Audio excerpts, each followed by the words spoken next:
Good. Yes. Planetary Well, I'll out. remember that one. And Houseman Oh, minerals. jeez. No zealot spam frown and jacks. Overlords.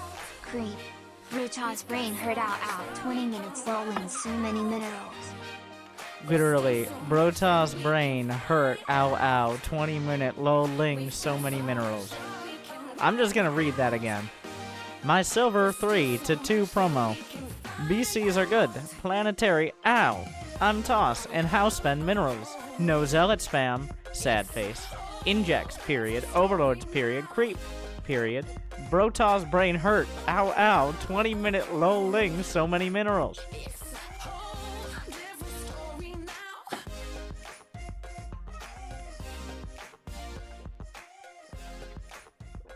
That sounds like a silver Protoss to me.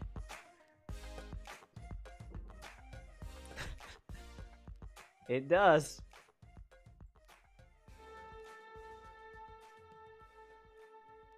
Shh. Jimmy. We gotta... I'm gonna mute it. I can't be having that while I'm casting this. It's a mess.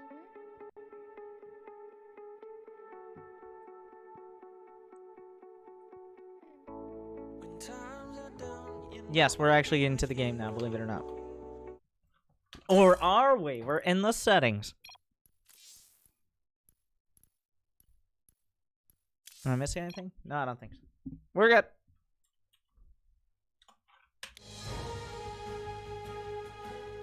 Welcome back, everyone, to some professional StarCraft 2 from IEM Katowice 2019, the first and one of the biggest tournaments in StarCraft 2 each year, and in general, $150,000 for first place, the entire, well, a whole war chest season and all its rewards dedicated to it. We have facing off. It's a clash of Korea versus the world. But we don't have the world's champion. We have one who almost usurped him. And it's not the one I'm looking at right now, so that we're just going to go ahead. The Italian sensation. The 16, maybe he's 17 now, I don't know. No, he's still 16-year-old Zerg player. Now everybody gets to feel old, according to my demographics on YouTube and Twitch. But the 16-year-old Italian Zerg. It's Reynor. In the top right, a staple of StarCraft 2 for over half a decade, actually pretty much throughout its entire history, even in the early seasons of GSL. It is Gumiho from Storm Gaming. The terran, he actually has a condition called hyperhidrosis, where essentially it means he sweats a lot. So he plays with his mouse in a towel. Like the towel, and the mouse just is in the towel, and it still reads. I'm sure it's a very solid optical mouse or something like that, but it's just like, you don't want your mouse to be too sweaty, so you just play in a towel.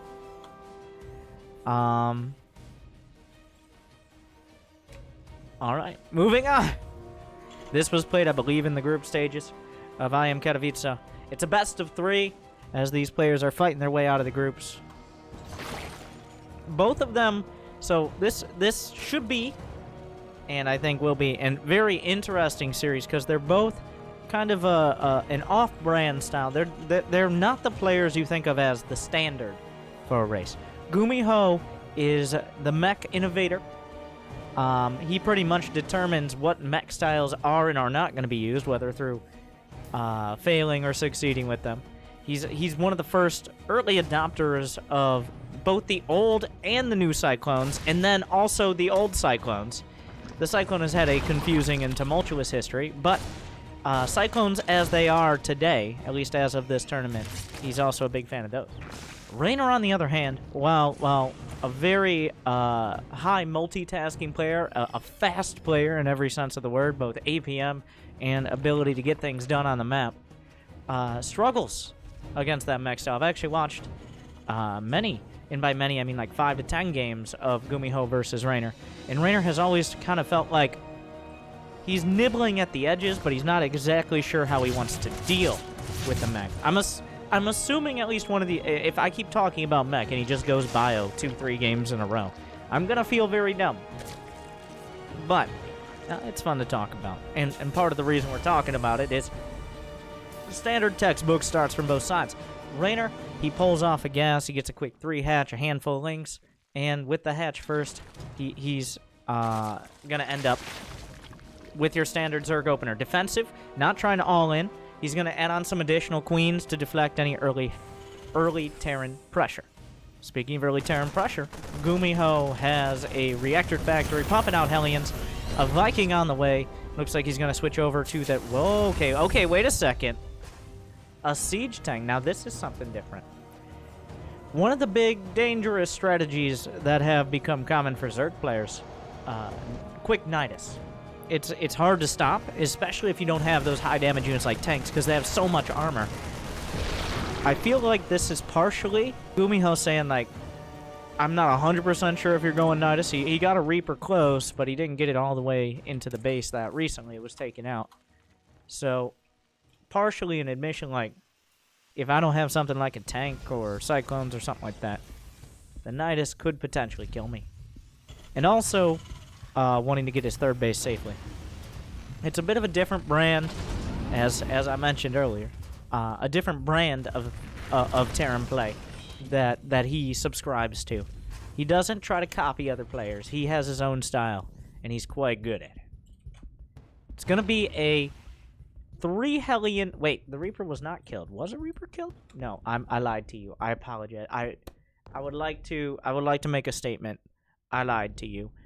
The Reaper didn't die, but it might now. As it drops out of the medevac, throws out the grenade. Reynor already has plenty of Zerglings to block it. So, Reynor has to be thinking, why do you have a medevac? Obviously dropping in Hellions, but Reynor already saw the tank. He sees the medevac now. He saw the Viking. He's trying to put together a picture of what Gumiho is doing. That's the summary.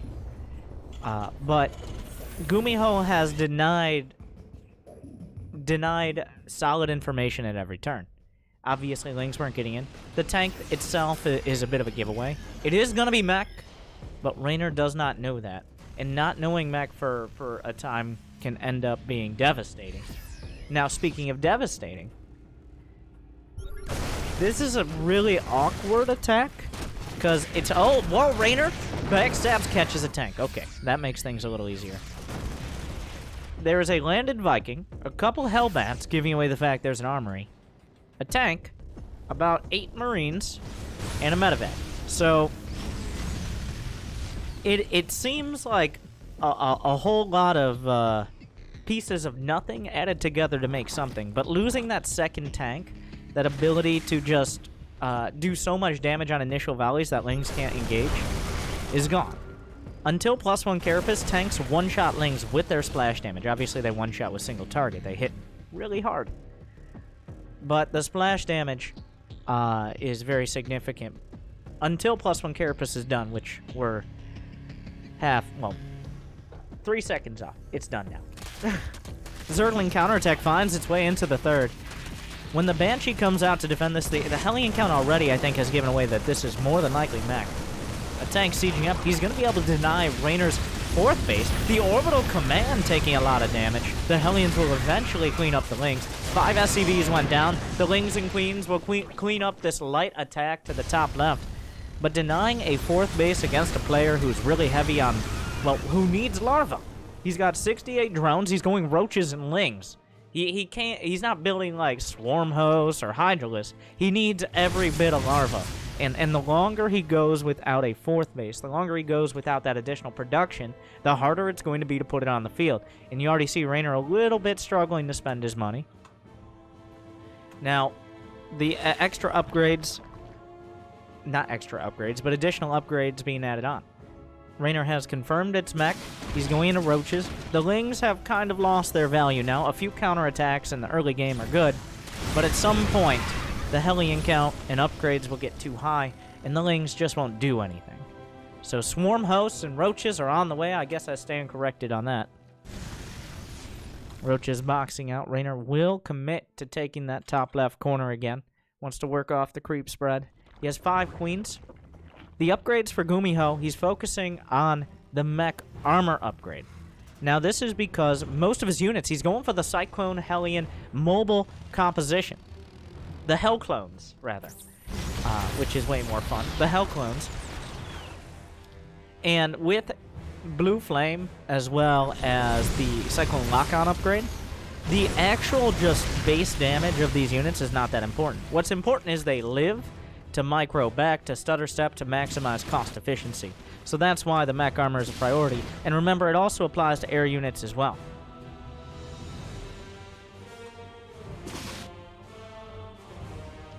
Cyclone upgrade about to finish. +2 armor, halfway done.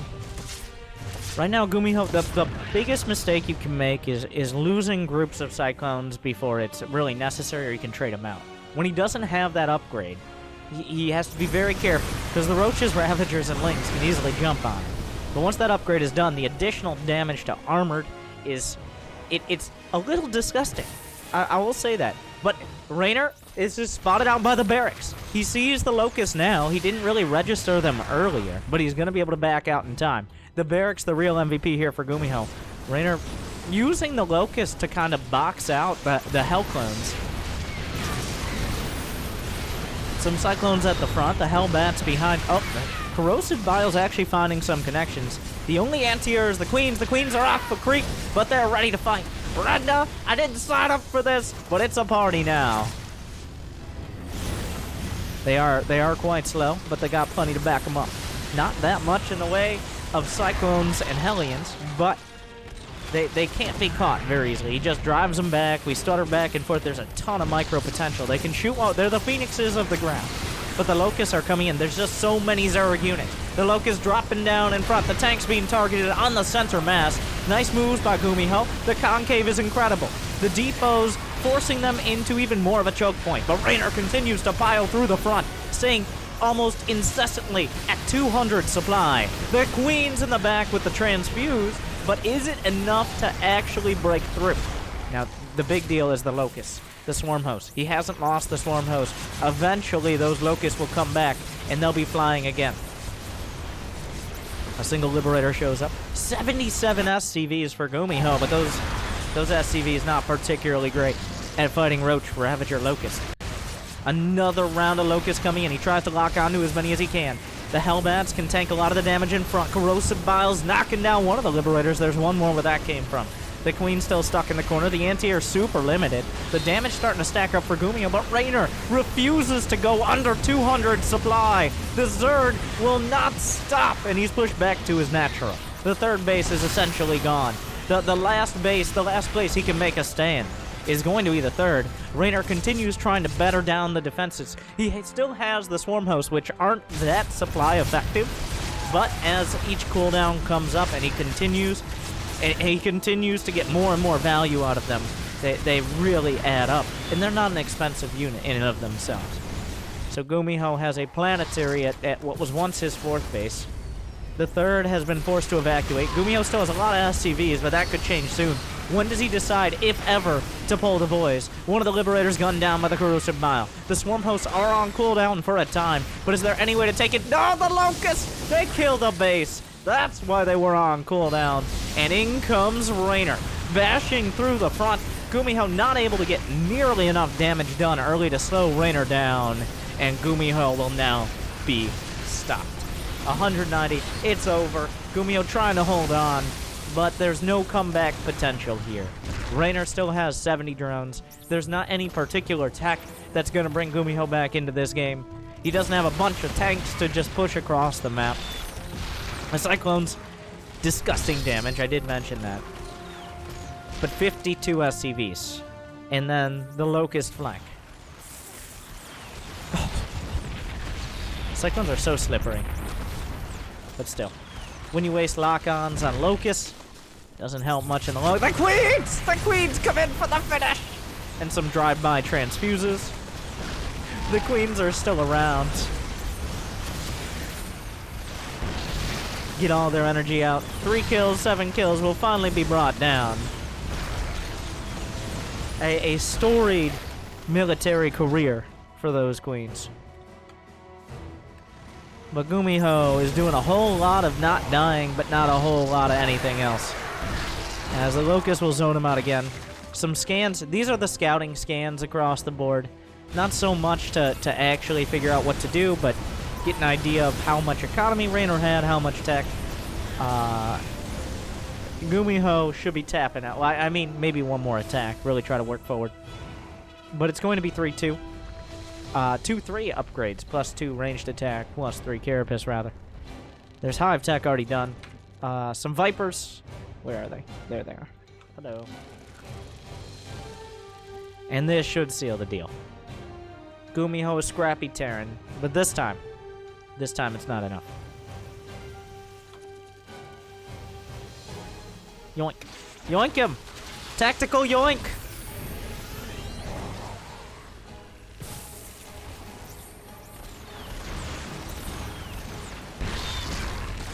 Any second now. Any second now, he'll pull half a dozen clones, and it'll look amazing. Gumiho better not leave before that happens. Do not deny us this, Gumiho. No. And there they go. Reynor takes game number 1 from the Korean Terran. And in pretty convincing manner. You could see, well, that's some of the best defense against that style I've seen. Obviously, Reynor is a solid player, but I've seen Reynor play against mech before. He looked solid there. He looked like he knew what he wanted. He's still really focused on the timing attacks and finding angles. Gumiho doing kind of an odd... Jimmy, thank you. Gumiho doing kind of an odd... opener. Like a safe third opener.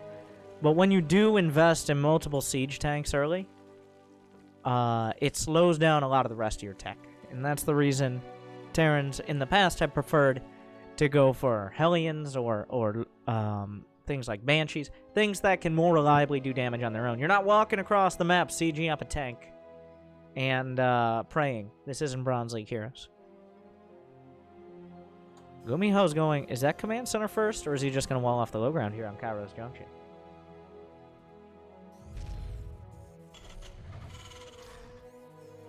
He's walling off the low ground. Obviously, that was going to happen. It's not mutually exclusive. It was just whether he would actually go CC first. It's going to be gas, and then barracks. So, one thing to consider is Gumiho is on the side of the map where add-ons at the front would be exposed. So that little bit of RNG in StarCraft, you cannot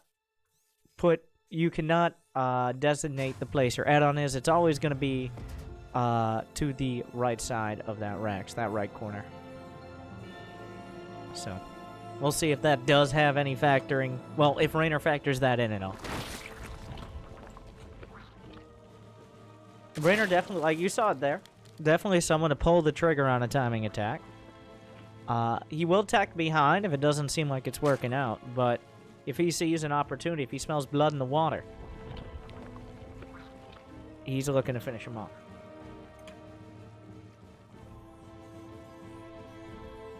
It's going to be another hatch first. The safest, but also most economical. I love how you can see the drone in the spawning pool until it just gets stretched out into the spawning pool itself. That has to be uncomfortable.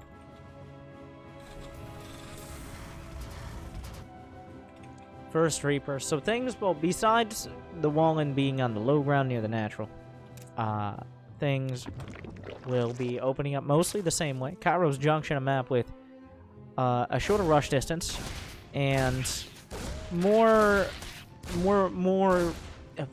easier to defend choke points than New Repugnancy. But how much does that factor in? Actually, against someone who's going, say, Cyclone, well, HELLCLONE, it's a big deal. Having high grounds at certain parts, choke points where units have to go through, however annoying the pathing is to get around, wherever Cyclones can escape to. Now, it's not guaranteed that Gumiho is doing that style again, but... Well, okay, that's an armory. It's likely we're gonna see mech again, and that's become quite popular. going just straight up into siege tanks. Another build that he and other Terrans used was opening up with that Hellbat pressure into a double Thor drop, which sounds like a meme, but it was actually incredibly dangerous because your defense against a Hellbat pressure is not that great against a Thor drop, maybe combined with Hellbats as well. Like roaches, a couple queens, they don't stop Thors. So that is also potentially on the table, but nice little grenade there, bouncing the queen up and into the Hellions, and bouncing the other queen away. He actually brought a second Reaper for this. Wait, this is starting to really get out of hand here. The grenades perfectly placed, pinpoint precision. I believe, colloquially, that's known as Kobe. So, from my Counter-Strike experience. But with the queens being isolated and getting lit, okay, that's enough Counter-Strike experience for today. And the Hellbats able to get themselves tucked in. The energy was not built up. The lane count, oh god, a disgusting choke point. And suddenly, and this is not all in. This is not like, oh, Gumiho is cheesing him or something. It's really not that crazy. So instead of a starport, he built an armory.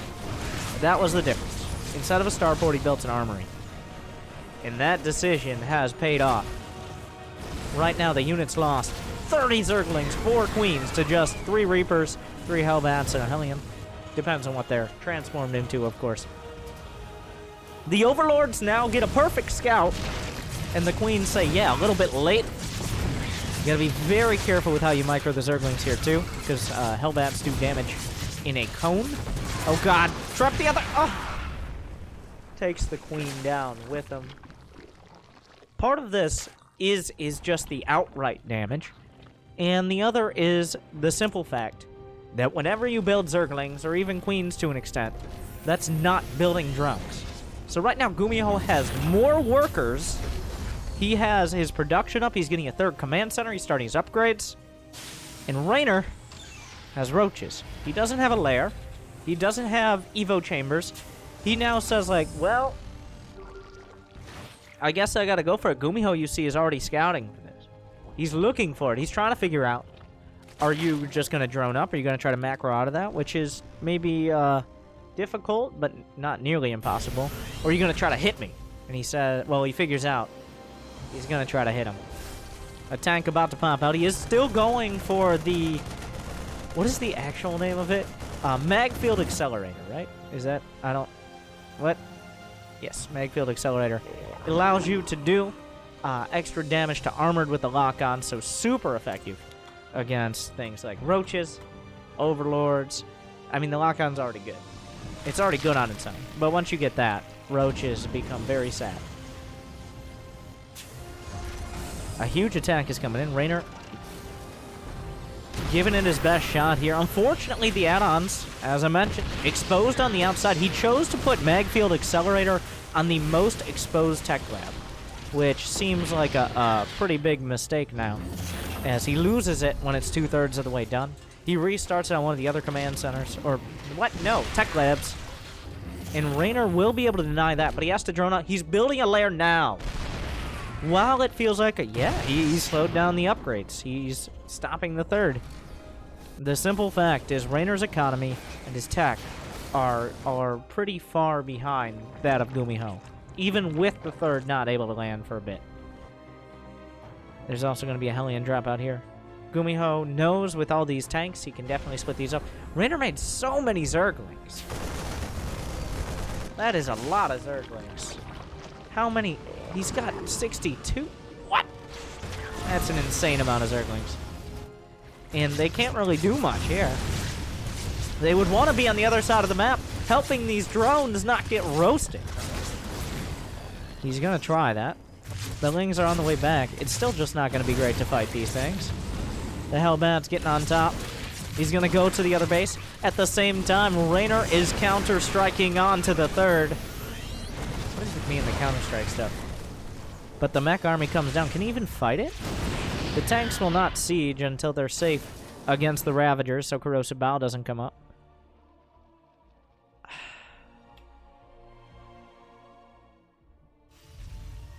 Reynor is down in workers. He's barely getting upgrades. He's playing catch-up.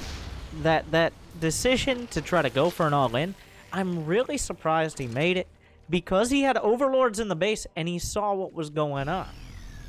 He saw that the tech would be up. I think maybe he felt like there wouldn't... Maybe he was going to go Cyclones bundling, but the Ling's in the back.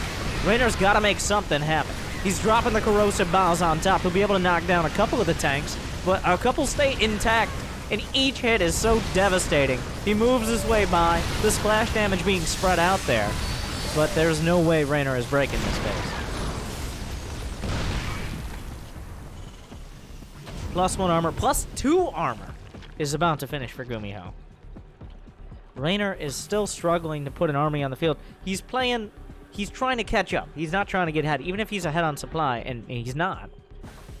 Roach Ravager against better upgraded mech with the Cyclone upgrade and all these factories, and Reynor doesn't even have a 4th done yet. Reynor is not ahead by any means. The question is how much Gumiho is. Blue Flame not started yet. Gumiho may notice that right now when these Hellions are roasting. We'll see if he goes back for it. The Roach Ravager can box out, but yeah, he starts his Blue Flame. So little mistakes here can maybe allow Reynor to get back into it. And if there's one area where the HELLCLONES come in, he just loses his army to Roach Ravager. Roach Ravager you can rebuild quicker than the clones. The clones don't take too long, but Roach Ravager is definitely easy to rebuild. So if this army gets flanked and cut to pieces, because the Cyclones are pretty fragile. And speaking of, he gets behind him. 2 Cyclones should be going down at the very least. Some of the Hellions as well. Gets a second one. A single remains. What is going on? Did he just drop a landed Viking out of a meta?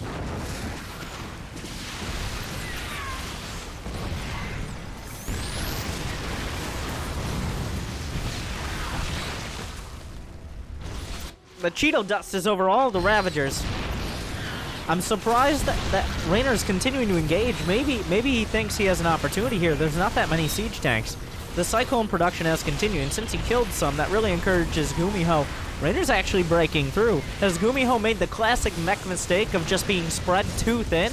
A little bit out of position. The Hellclones on the other side were not back at home. They were not buffering, and suddenly Reynor is breaking through. He's up by 50 supply. He has 15, he just killed 15 SCVs, putting him solidly in the worker lead. He hasn't lost any bases.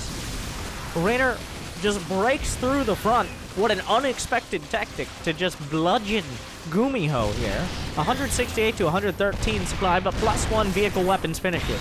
There's still a lot of SCVs. This is by no means over yet. Gumiho still has plenty of production. He hasn't lost a critical number of SCVs or any bases. The Blue Flame Hellions are starting to do a lot of counter damage. Reynor continues to break through, and there's nothing quite as cost ineffective as going into a well-upgraded mech player in a defensive position. The Locusts drop down. The Swarm Host once again being utilized. Gumiho starting to thin out the army. He's going to lose some of his front line. The Cyclones come down the ramp, and suddenly the Roach Ravager is eviscerated. The SCVs have killed the Roaches at the 3rd, apparently, but at heavy cost. 11 more falling. Reynor is holding down that Archie. He's only got +1 attack.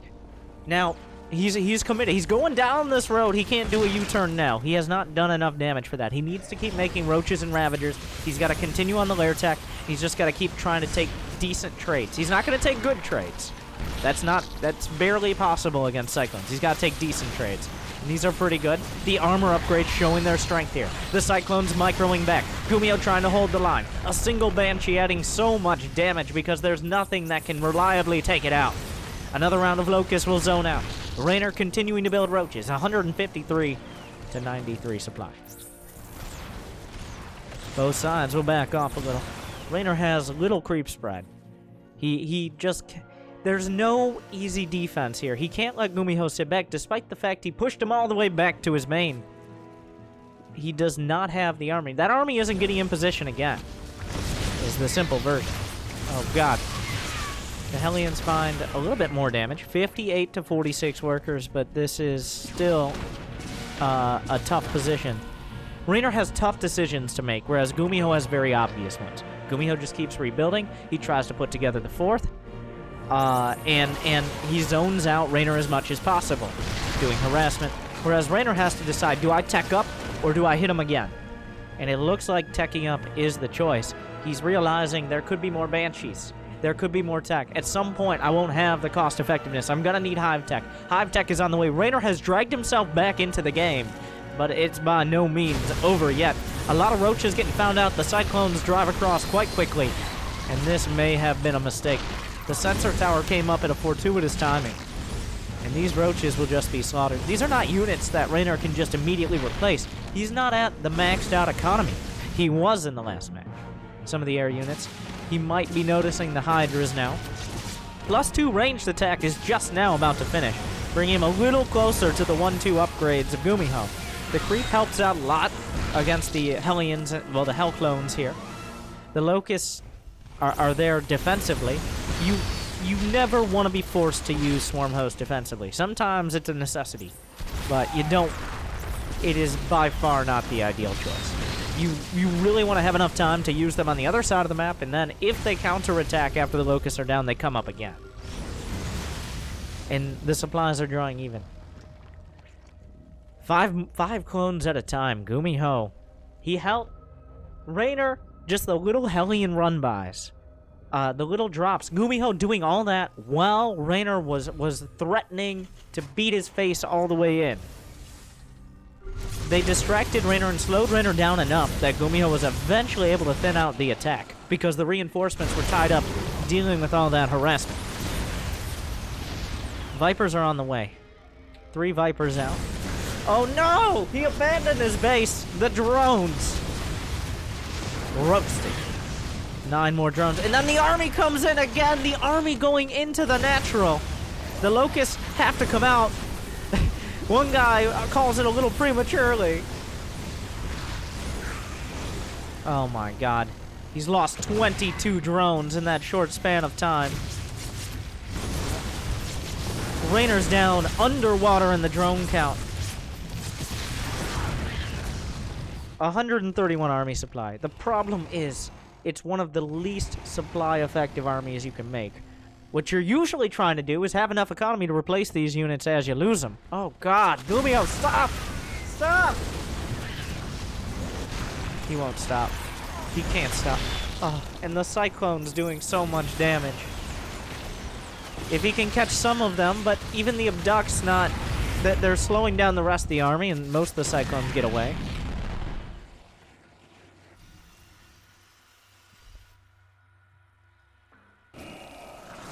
Now, Gumiho lost a chunk, but the Vipers need to regenerate their energy. The closer Gumiho gets to 200 supply, the worse this gets. There's no good answer for Reynor here. He was so close to just breaking through. If you can get on the production, that's pretty close to winning the game. But he couldn't quite make it up the ramp. And now, he has 200 supply, but never has it looked so insufficient. Roaches, Hydras, Locusts used before the fight even starts.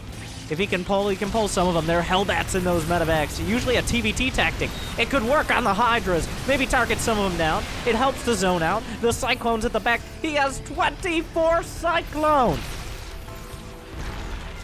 The Swarm Hosts are on cooldown. He's going to reload those Hellbats up for another drop.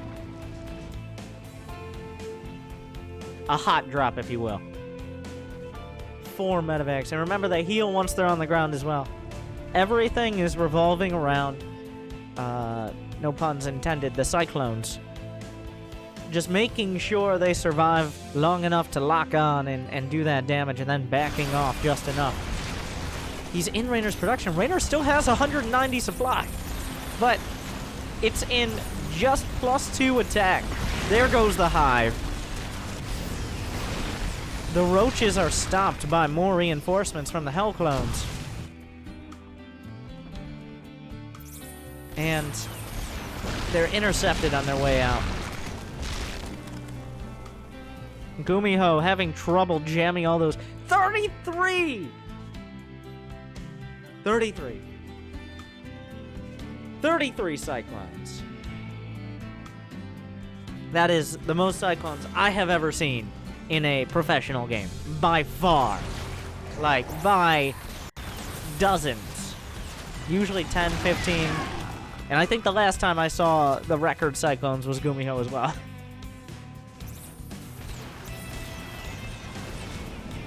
Some infestors maybe to hold on to him. The fungal growth, maybe it Reynor is maxed out. It's just his army can't fight this. The Cyclones can't even get through. Even if there are fungals, they can't hit. That's so many! That's so many Cyclones! You can hear the lock-ons. That's the stuff of nightmares.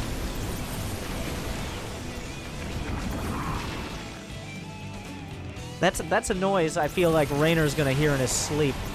All right. As you're dreaming, about to wake up, just hear the sound of 1,000 lock-ons, one after another, increasing in volume. It's like, no, I never want to wake up in a world with this many Cyclones. And that's the problem. Like, he can't fight them without infestors or without, like, I don't know, broodlords. Mutas don't do it. The Cyclones would laugh at the Mutas between their armor upgrades and their lock-on micro capability. The Hellbat's all on top of everything.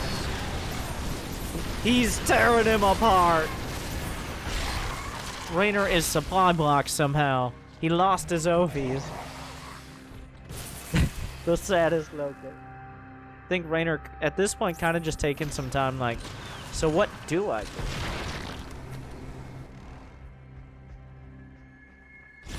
When your opponent has this many Cyclones, you lock onto your G keys.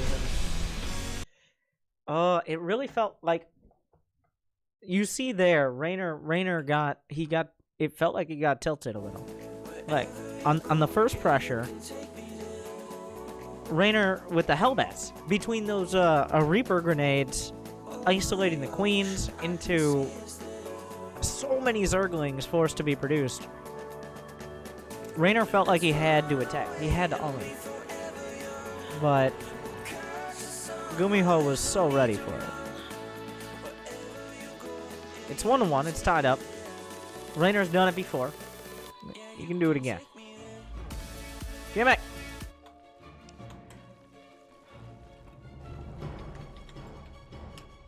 The decider.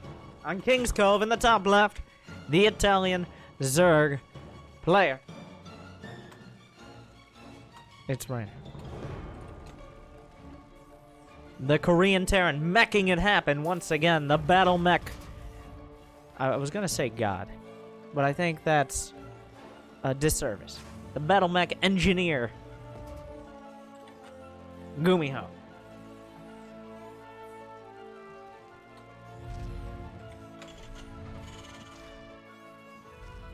We'll see.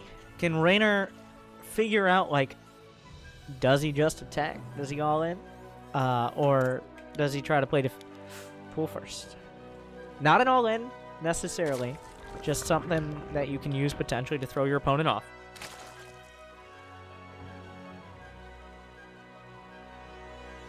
And this is partially, if Gumiho just goes for the 2 racks, 3 racks, or even 4 racks, you can shut it down. And also partially, if he doesn't, and he sends out his first Reaper, doesn't scout, he can potentially delay a command center, which is always very nice. If he really commits to Zerglings, he can cancel it, but he's not really banking. Is he going to do 6 Zerglings?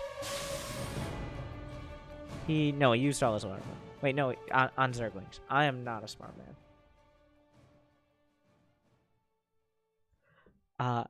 Yep, that's how Starcraft works. Vinta, you did it. You figured it out. So, 1 rank 6 expand for Gumiho. It's all going to depend on what he does with his Reaper, because he didn't CV scout. 6 Zerglings don't usually have the ability to cancel a command center. But if the Reaper's all the way across the map, and he snipes off the SCV right off the bat, and Gumiho goes straight for a factory, the stars can align. It's not that uncommon. The Reaper's halfway across the map. By the time the Lings get there, it will be in the worst possible place for it to be, which is doing nothing as far away as possible. There's another Reaper on the way. It looks like Gumiho was interested in going for a similar build. Incredible reaction time on Gumi God. The Reaper on the other side. Gumiho obviously distracted by the anti-Zergling micro. Reynor would love to cancel that command center. It's over halfway done. That's a big win if he gets it. He's pulling off. The Reaper micro from Gumiho, too good. It took a little too long to get on top of that CC. And Gumiho actually went for a second Reaper instead of investing in a reactor early, which will keep him safe from, well, at least having to cancel. Wake up, Gumiho! He lets the SCV go! Oh my god. I hate when they do that. They just can't figure it out. Dumb SCVs. I didn't go to 12 seconds of construction school to be called dumb. Okay. Not anyone can pilot a space construction vehicle. Don't shame SCVs.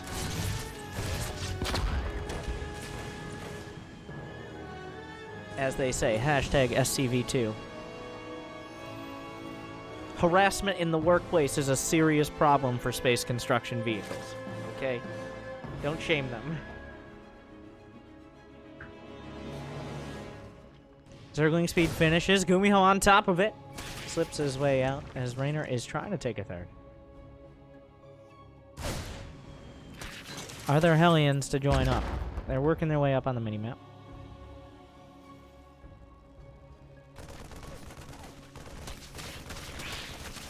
One SCV. Not terrible. And he gets a good scout. That's important. The Overlord also sees Cloak on the way for Banshees. And Reynor, what's the play? He's getting a lair. Is this a Nidus? He's got 2 gases with no Roach Horn. He's going to build a Roach Horn, like right now, right? Because that way the Roach Horn will finish as the lair does. I'm really surprised he's... Well...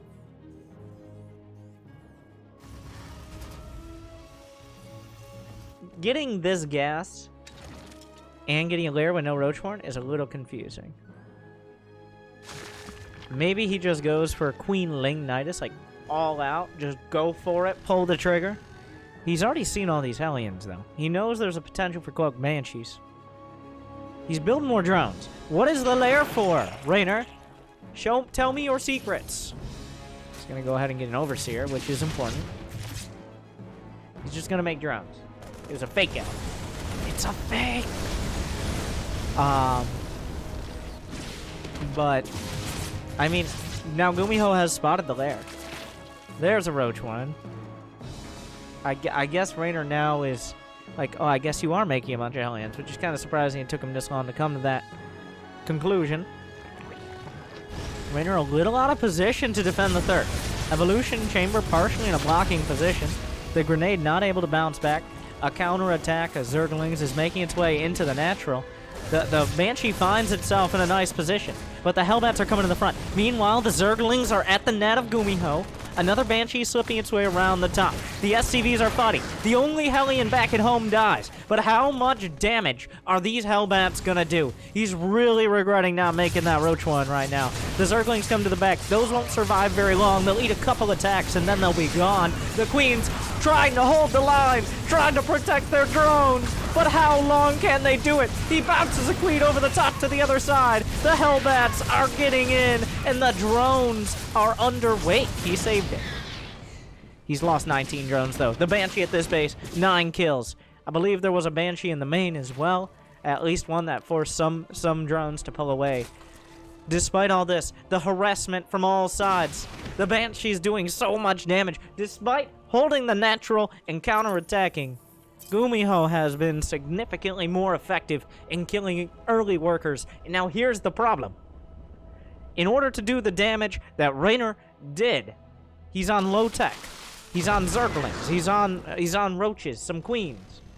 Whereas Gumiho already has his tech. He's already got the factory with a reactor. He's got more factories as well. He's got things like Banshees. He got an armory to work towards upgrades. So he had that and more when it comes to the early pressure. The Nidus is on the way. There's no stopping that. The Roaches are here. Okay, wait a second. There's just not that many units. I'm kind of surprised there's no siege tank. There's no stopping the Nidus. He's just going to try to kill as many units as he can. You see, it's right there. It's right there. Here come the Queens! Warp gate. Nidus, even quicker. The Queens are now at the door. Suddenly, this is all turned around. Runda, we gotta go up the ramp.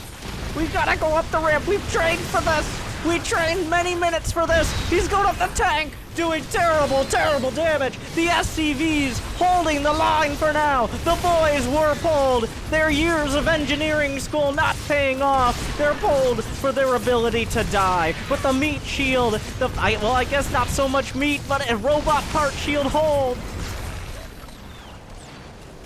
And the Queens will be eventually taken out. The main holds the tank with 11 kills. But we have to ask ourselves, as always, the question. At what cost? Gumiho still has 3 command centers. He's got his production. He's got +1 armor and mag field accelerator. Reynor, on the other hand, has next to no tech, no upgrades. He has a Nidus, a handful more drones. This is very similar to the previous match, where Reynor didn't attack. Well, but earlier on here, so lower economies. Reynor doesn't attack. It's successful, but not successful enough. The problem here is Gumiho can easily bounce back with his economy. He still has incredibly cost-effective units. If that tank had not existed or had been killed immediately, we'd be looking at a very different game. That tank, if Gumiho wins this game, it was on its shoulders. And, of course, the SCVs raising it up. You raise me.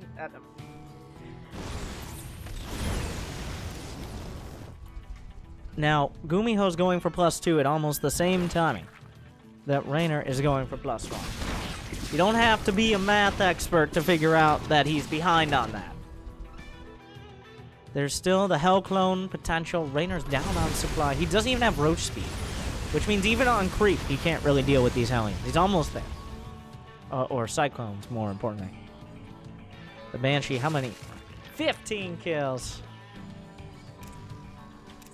Oh, and he's in the mineral line. Does he split off Hellions? He does. Couple drones, not too bad so far. 5. That Hellion decides it wants to die too. Tonight, we dine on Hellions. Nope, stop talking. And talk about something else. The creep spread is minimal here. Reynor is just building units once again.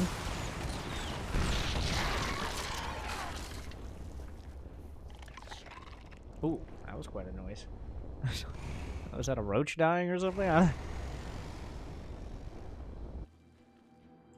The Hellion's always looking for an opportunity. And denying the creep means less opportunities for vision. These Hellion's gonna be shot, shot down / driven back. +2 mech armor is about to complete. Reynor is at 44 workers, and he hasn't built any for quite a while. He has very little in the way of intentions of macroing this out. He's gonna try to kill him. Oh, he still has the tools. He still has the Nidus. The Nidus at the back. Well, the Cyclone lock-on should be enough, but they might drag him out of position. I don't know what's in the Nidus here. Oh, look at it. Now, the lock-ons are spell damage, so armor does not affect them. That was a bit of a prayer there. Reynor just backs off. He's gonna get burrow move roaches, looking for an opportunity. Kind of surprised, like, his whole plan was the Nidus, because, like, the SCVs are right there. So, feels like he had very flimsy hope for that idea. Some more Hellion shut down, but Gumiho has them to spare. How many factories now? We got 5 factories in the main. 4 tech labs, 1 reactor. Pumping out the HELLCLONES. Already Liberators coming up. Oh, Reynor waiting for an opportunity. Gumiho, whether intentionally or luckily, having a Hellion go out in front so he doesn't get caught. Another Hellion getting in. A little bit more of a scout. Just the fact he doesn't have another gas at his net is starting to give away, like, wow, he has, like, no economy. The HELLCLONES hunting Reynor's roaches.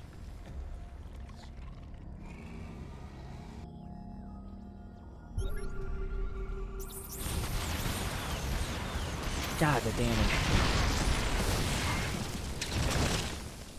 Gumiho's supply lead is actually in workers right now, which is an interesting role reversal. Bromu finishes. He was slightly out of vision. No! No! What could have been a game-saving play? The scan comes out. He still might catch some of these clones, but they're so slippery. The scan. Now, he does corner the clones, but at the same time, Liberator, Liberator, clones. Down goes the 4th. Down go the drones. In Reynor, he might be able to catch some clones, but at this point, Zerg players can only put out whines and moans as he barrels towards Gumiho's home, but nothing resembling hope is known.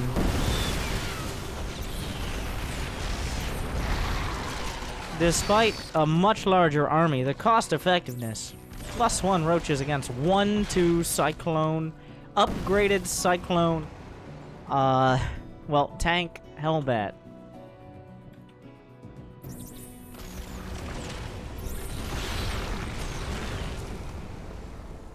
Gumiho is just 2 on top of his Cyclones. Reynor doesn't get any freebies, even when he corners that many. There's still something like he sniped the 4th. Gumiho has a 4th! It's right there. Reynor does not. He has 47 workers to 65, and he has 1 last attack. 38 roaches, 7 ravagers, and a dream.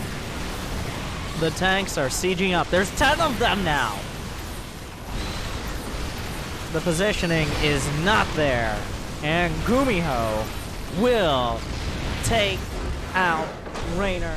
A decisive 2-0 off the back, and the drivetrains of the HELLCLONES. But what a play.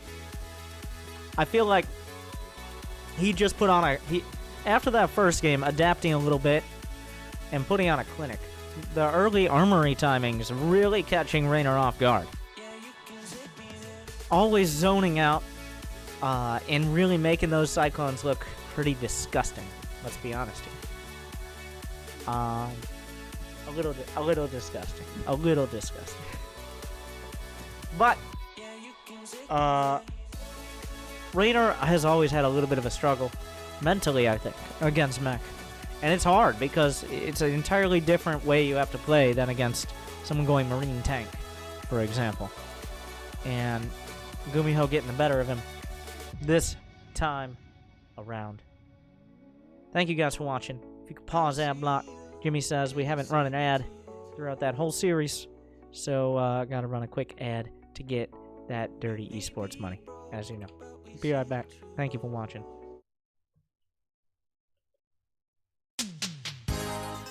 Welcome back, everyone. I'm Winter, and I'm here to tell you many exciting things. First off is Twitch Prime.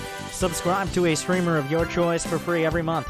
And for the months of, what is this one? March, April, and May of 2019, there will be Twitch Prime loot from StarCraft 2 or for StarCraft 2, whatever. You get free shit in March. How is this so hard? Why is this so hard for me? In March, with Twitch Prime, you get the Abathur pack, which gets you the Abathur Announcer, a special console, which actually does look pretty cool and is new, emotes, and the Abathur Commander. And then April will be Swan, and the same thing. And then May is Vorazun. So even if you don't got time to watch other people playing video games, so instead of watching them play video games on Twitch, you watch them play video games on YouTube, and you make sure to smash that like button and ring that bell and subscribe and comment and spend 2.5 hours watching my videos every single day, but you don't have time to subscribe on Twitch even despite that, you can still get that loot even if you don't watch Twitch at all. So that's... I don't know if there's any other way to get the console. You can get the other stuff, from what I understand, just by, like, buying the Abathur Commander, but I don't think... The console is the unique one. I'm pretty sure. But maybe do some Googling. Thank you for watching, and have an amazing day. I'll see you next time. Go get your free shit.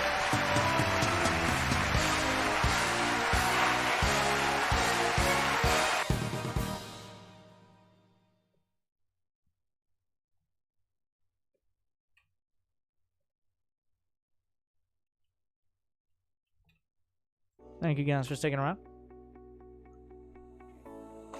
I hope you enjoyed. I know ads are annoying. Oh yeah, subscribe with Twitch Prime. Oh shit, we had 2 shitty replays. Silver, and then is it going to be silver again? Jack Murphy with 1 for Fisher Sam. And that's diamond. Oh, we'll turn back the noises. One more time. I'm the Plaid Toss. So your name is Mom?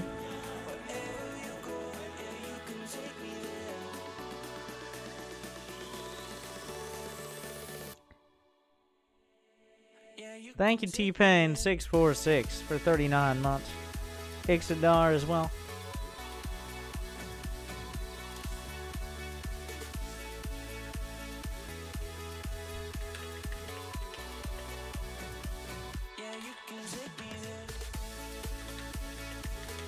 So we're going to be watching first Silver, the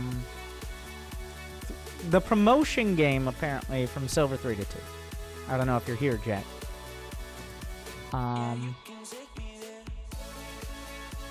So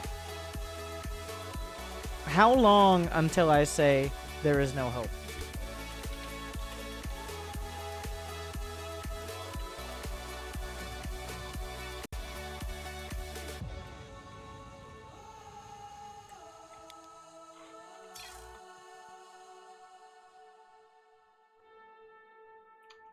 Let's change the 2-year subscriber icon. Can I get any 2-year subscribers who can tell him to fuck off? Respectfully. We left this town with the speakers loud and the radio.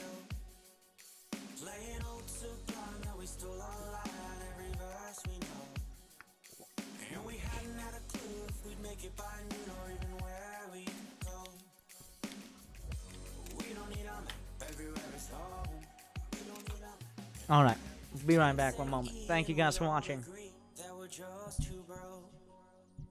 Fill it back up, so we left your truck on the road with Rome.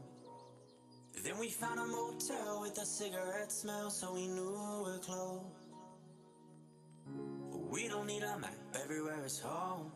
We don't need a map, everywhere is home. Is where I can find some peace of mind to make my own way.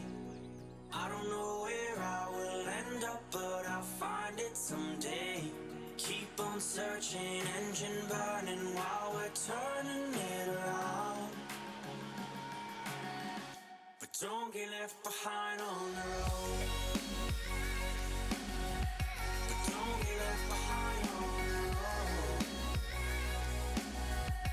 Don't get left behind on the road.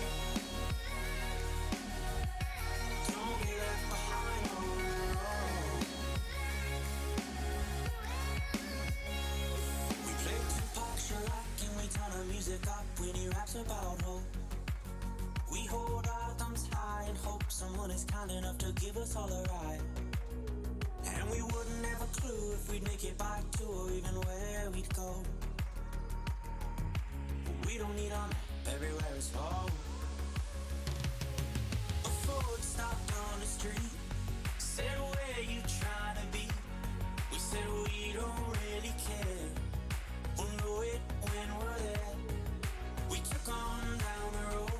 Thank you guys for sticking around. Isn't the Silver Protoss person? Oh, he's Zerg. Apparently. Not that it matters.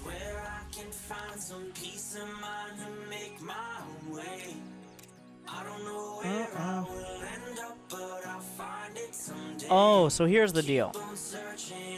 He's gold as Protoss, but he says he has no brain because he plays Protoss, so he struggles with playing not Protoss. That's what I got from it. Makes sense.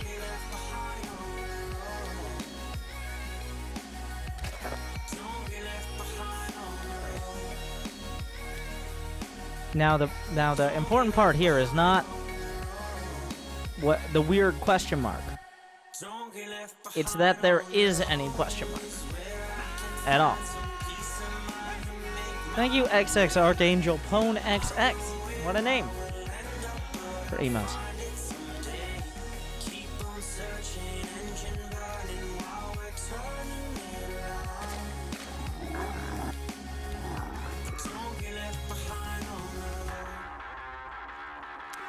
So you can rally from eggs.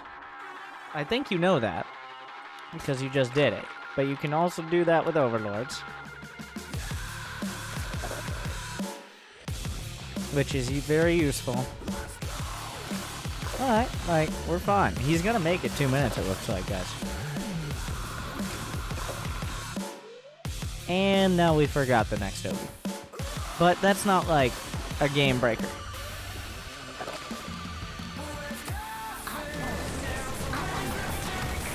I like this. It's like, well, is it gonna make it or is it not? We're gonna stare at it and see what finds out. Because if I stare at it, the Overlord will be encouraged to move faster. What a god. Oh my. What a thing! Looks like it worked.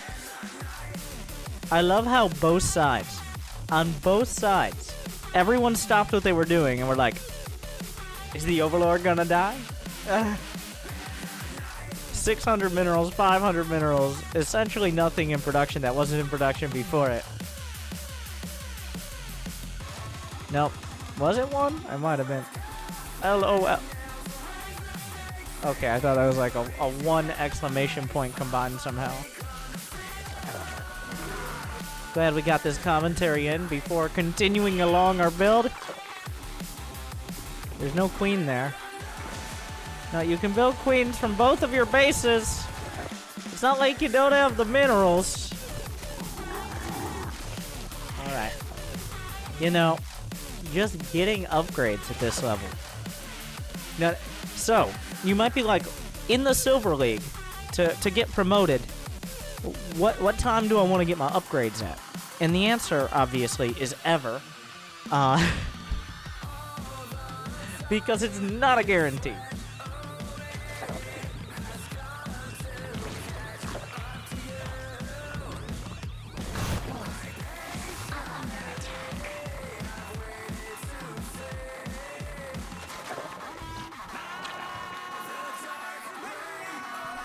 Thank you, Lurking One, for 6 months.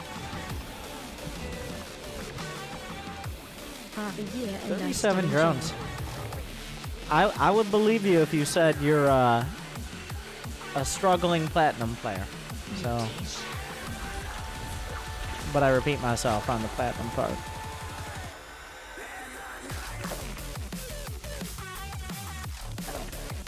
Two at 6 minutes. Take notes, everyone else.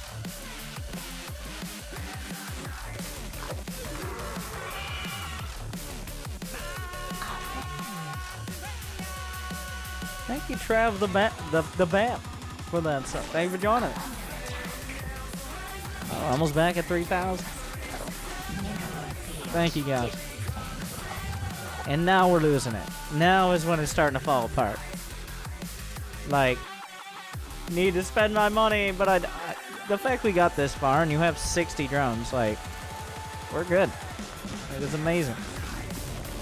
Obviously not not silver. Now if you just remember to build units, at some point you're gonna figure out, like, wait a second. I haven't spread every single creep tumor individually. Let's figure that out. And then you'll be like, oh shit, I have a lot of money.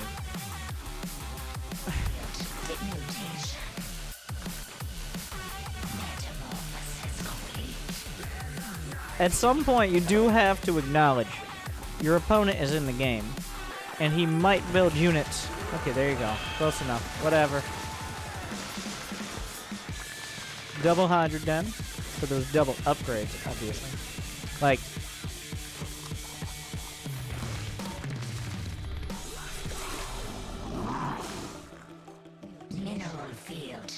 I like how so much of this level is literally just a single player game. It's like world PvP in WoW, at least in my WoW experience. Where it'd just be like a whole lot of doing quests and like doing whatever for sometimes like many minutes or hours. And then it's like, oh shit, there's another player. Like that's what Silver League is much of the time. Oh shit, there's another player! How do you get there? Okay, so now here's an advanced strategy. If you walk up a ramp and your opponent has siege tanks, you can walk away. You are not contractually obligated to attack directly into the siege tanks one by one.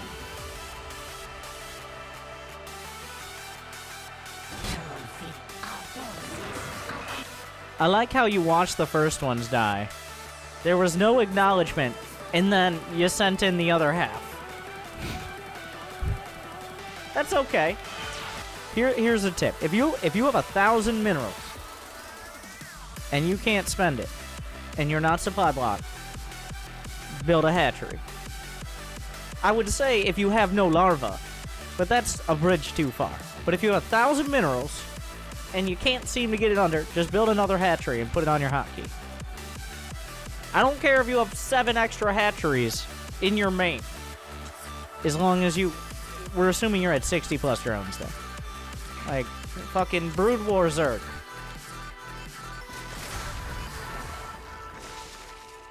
Play Brood War. Build Hydras, have them die to everything, and keep building them. And then make your queens fly. Whatever you do, do not do this. The worst thing, not the worst thing. There are so many bad things. One of the, I'm gonna walk it back a little. One of the worst things you can possibly do is make random ass mutas because you can't figure out what else to do. I want to see 200 more roaches die before you make 6 random ass mutas that you're gonna micro poorly. Why mutas? Because that's what the AI does. When you play 50 games against the AI because you're too much of a bitch to play other players, the AI, when you're playing ZVZ, decides, I'm gonna go Roach Hydra Infester Muta Zergling, and half of them will have speed upgrades, and there'll be 38 drones. Thank you, Trilo by 45. For 9 months. Glad you still enjoy. 2KM. But overall, besides the random ass mutas that there are 2 options for those mutas. They do nothing at all, or you over micro them and still do nothing, but spend a lot more time on it. Okay. That might be a bit much on the drone. 80 something drones. You already can't spend your money, my friend. This is like Bill Gates at the strip club. He literally, even like having a guy at the ATM pulling out hundreds, still would struggle. And you're putting more drones in, like, you're at the Bill Gates strip club right now. That's what I'm implying. Fun picture.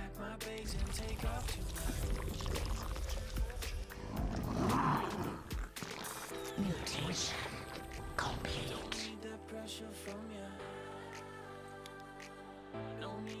You got it. Did you click on it, or did you know the hotkey?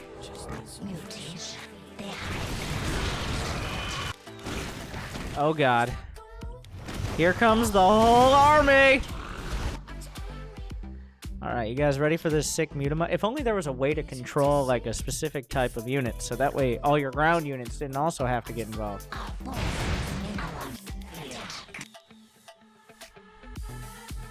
Oh, you actually control group them. There's so much hope here. Not right now, but, like, in general. Oh. You did control group them, I'll give you credit. And then you immediately hit the select all army hotkey and just A-moved. Like I said, like, there's hope, but we're not there yet.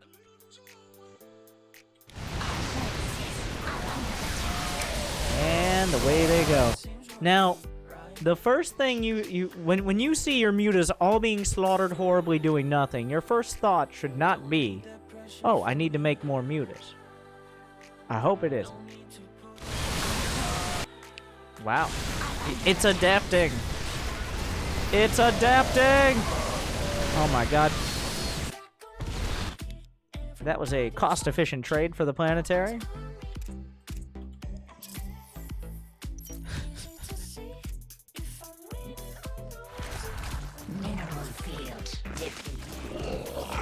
Okay, so now this is also a common problem.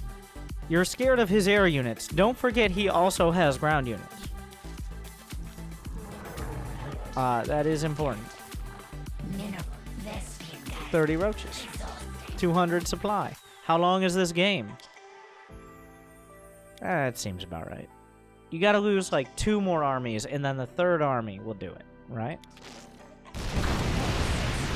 So this is Army 1.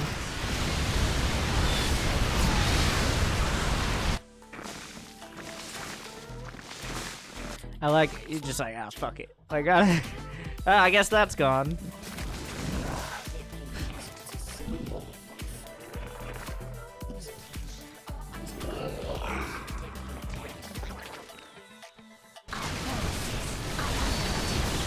There's Army 2. And now, here's the game-winning army. Wait. Why are you building lings? It's like, I've gotten so close. What could I do to really fuck this up? You don't even have a baneling nest. Because minerals? Well, maybe. If you didn't build 36 corruptors. Actually, 36 might be the right number. Might have to give him credit on that. That might actually be about how many you need to kill those battle cruisers. Mineral field. He's got 10, and maybe a couple more coming out.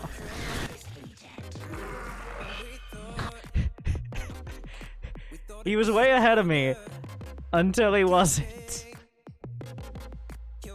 One key mistake. But unfortunately, it's far too late to pull back the Zerglings. That ship has sailed. When you're queuing up metabolic boost, you could build another spawning pool and then research adrenal glands on it before metabolic boost. Did we already talk about the two hydrodens are fine.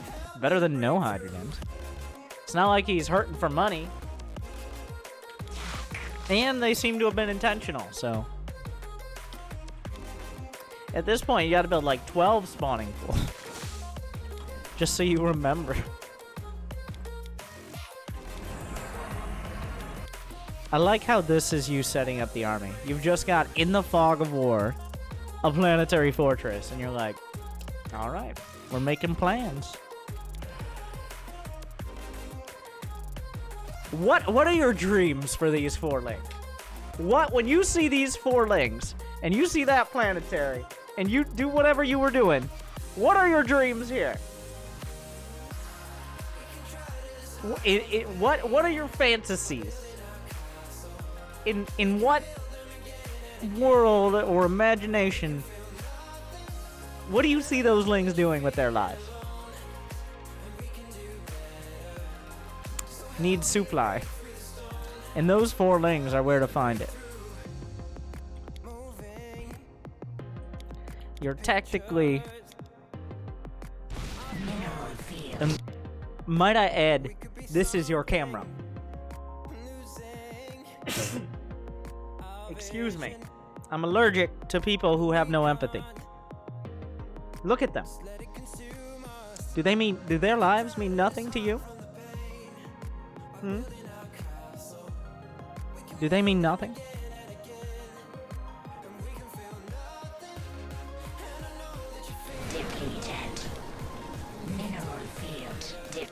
I like how we're just staring.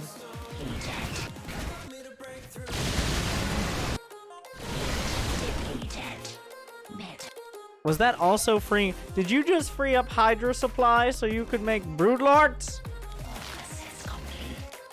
Mineral field depleted.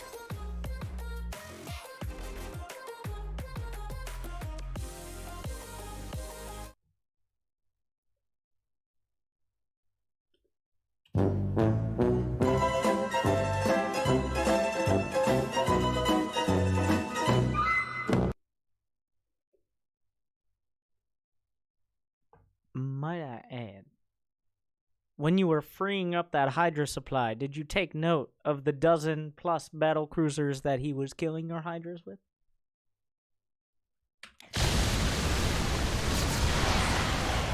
But upgrades are good, right? And having spore crawlers. Corruptors actually counter battle cruisers pretty well. Get them, broodlords!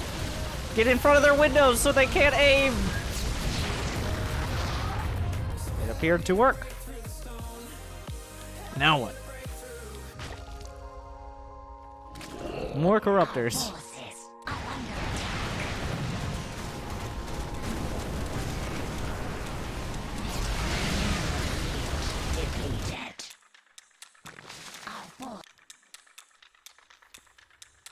And there's victory on the battlefield. Despite losing 15,000 more resources, microing your macro. There's hope there. There's a lot of hope there. This is silver. I assume you're probably gold by now if you played any more games. I'm going to give it an A.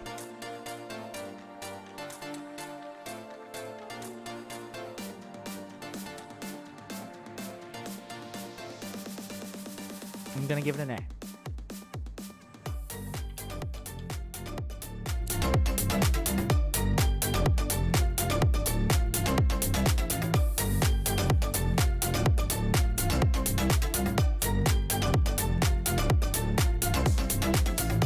I thought about a minus, but Silver League,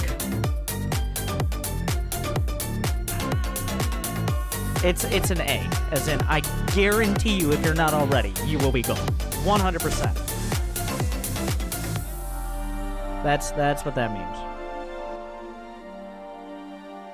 A minus would mean I'm like 95, 98% sure, but not 100%. But I am sure.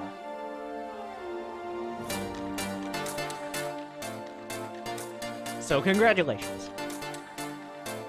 Thank you, Walrus Cow, as well. Are you replaying more silver 1v1? No, apparently I've got Jack also.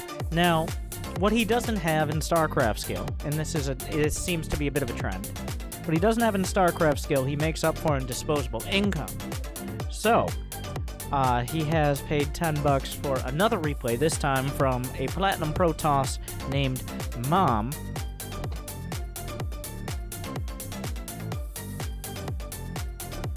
So there's that.